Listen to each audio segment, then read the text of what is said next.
The revelations of this nurse, who has been caring for terminally ill patients for many years, have sparked true resonance among doctors, scientists, and millions of people worldwide.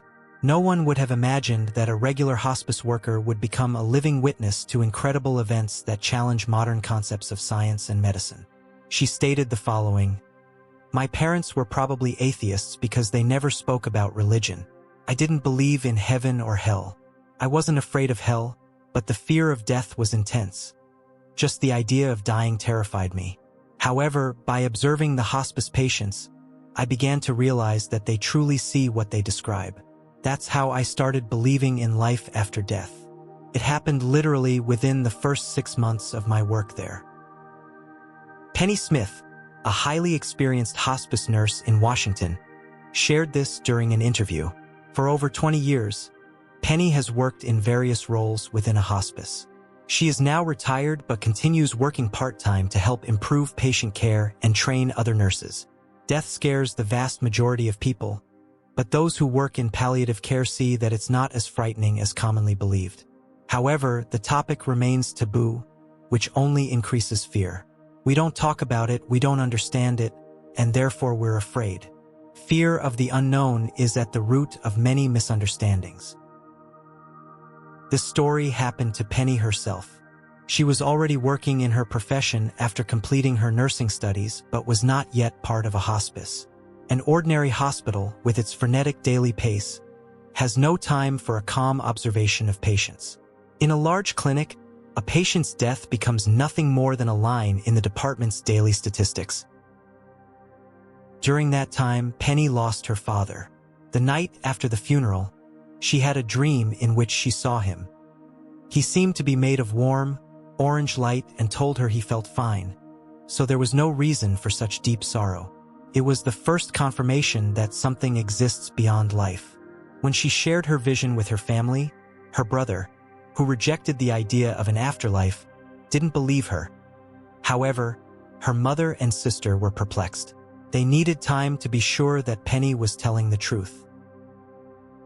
A year later, her father appeared in her sister Laura's dreams, suggesting a solution to a complicated family problem. 10 more years went by, and their mother became convinced that her daughters really had seen her husband.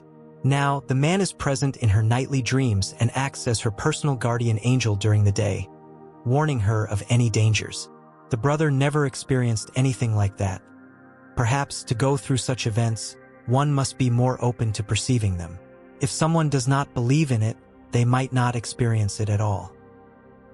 Penny learned of a similar case of the dead returning to earthly life from a colleague. This coworker and his wife were driving when they suffered a terrible accident. His wife died, and he sustained multiple injuries. The man constantly blamed himself for surviving while his beloved did not.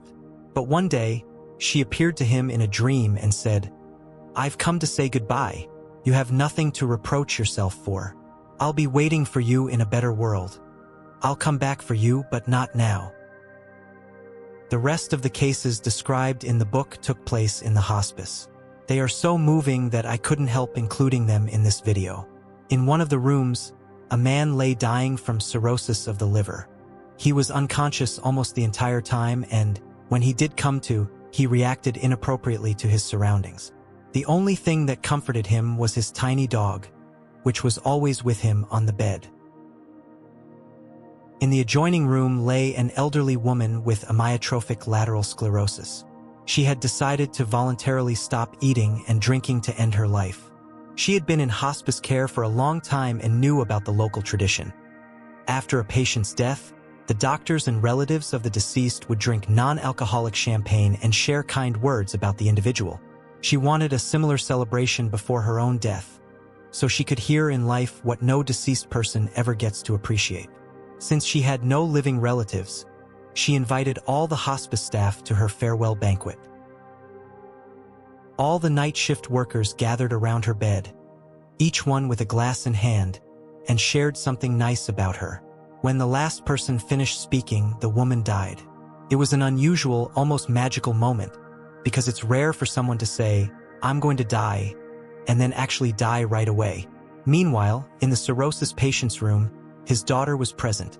although he showed no response to her presence, and the Chihuahua slept beside his helpless owner as usual. However, upon the patient in the next room passing away, the dog woke up and barked.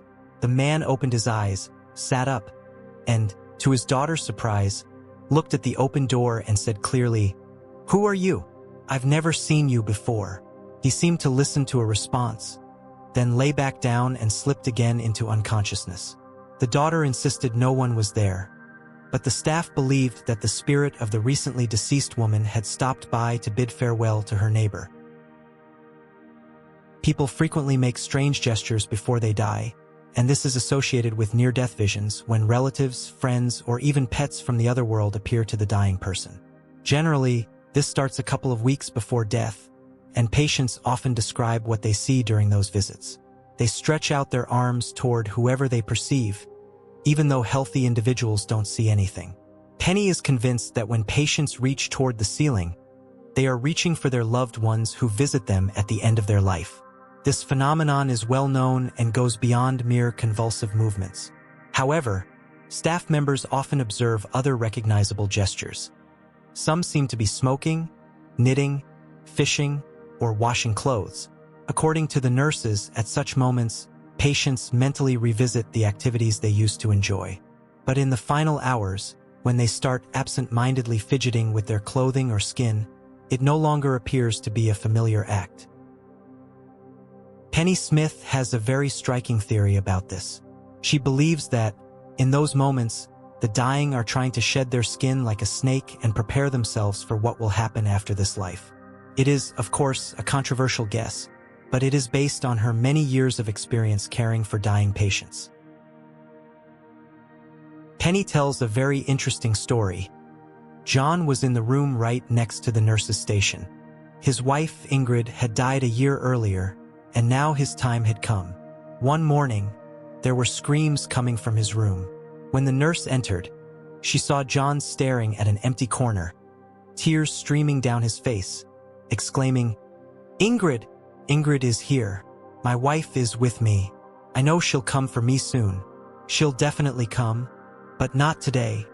Tomorrow, certainly tomorrow." Yet nothing happened the next day or the following day. John remained alive, and only on the third day did he finally pass away. His sister, Gina, arrived to collect the deceased man's belongings. Penny told her the story. Gina listened attentively, nodded, and commented, "Well, that's always been the case with Ingrid. She was never on time for anything in her life. There are amazing and verified cases of near-death visions even in blind patients. For example, an elderly woman who had been blind for many years because of an accident would point at the ceiling and call out names before dying, as if greeting friends. "Rob, you came too? Millie? I'm so happy to see you all here." On another occasion, a patient's daughter asked Penny to give her mother something to stop her hallucinations. When the nurse entered, she heard the dying woman enthusiastically shouting names. After a bit of investigation, she realized they were the names of relatives and friends who had already died. "Katie, did you come for me? Oh my God. Mom? Dad? Is that really you?" Penny explained to the daughter that these weren't hallucinations but deathbed visions. The patient truly saw people who had died before her, and instead of frightening her, it brought her comfort, making her final days easier. Those who work with children in hospices say that children more often see their pets than people. Of course, sometimes they are visited by deceased relatives, but that happens less frequently. Children have limited experience with older family members, while the death of a pet is often more familiar to them. In general, it's quite common and perfectly normal that, as the end of life draws near, a person sees their loved ones who have already passed. Such visions usually bring great peace. Penny notes that as the patient's physical bodies weaken, their spiritual side strengthens. At that point, they are half in this world and half in the next, with a special clarity for understanding life. The dying process follows its own course. People sleep more, eat less, and withdraw from others. The skin grows pale because blood flow slows, and breathing becomes more labored. All these symptoms arise during the transition stage, when the patient has weeks, days, or even hours left. The closer the end is, the less they perceive the earthly world. Upon regaining consciousness, it's evident they are no longer entirely present. In the final hours, they often become indifferent to what happens around them. Are you curious about whether they see angels during these last-hour visions? There's no conclusive answer. Maybe they see something, or more accurately, someone. Sometimes those visions start as shadows, and the dying person doesn't immediately recognize who is in front of them. In some cases, the individual is convinced they see angels of various forms. These occurrences are so frequent that they are now considered a sign of imminent death. Relatives and friends sometimes ask the dying person in their last days if they have seen anything strange, and they may share astonishing stories that would have remained unknown otherwise. People who remain mentally clear rarely speak of these visions on their own, fearing others may think them deranged. The reasons behind such experiences are not fully understood, but one thing is certain: they're not related to medications or illness. Typically, they bring the dying person a great deal of peace and comfort, and it's important to remember that this is completely normal. Another question many people ask is, what do most people say before they die?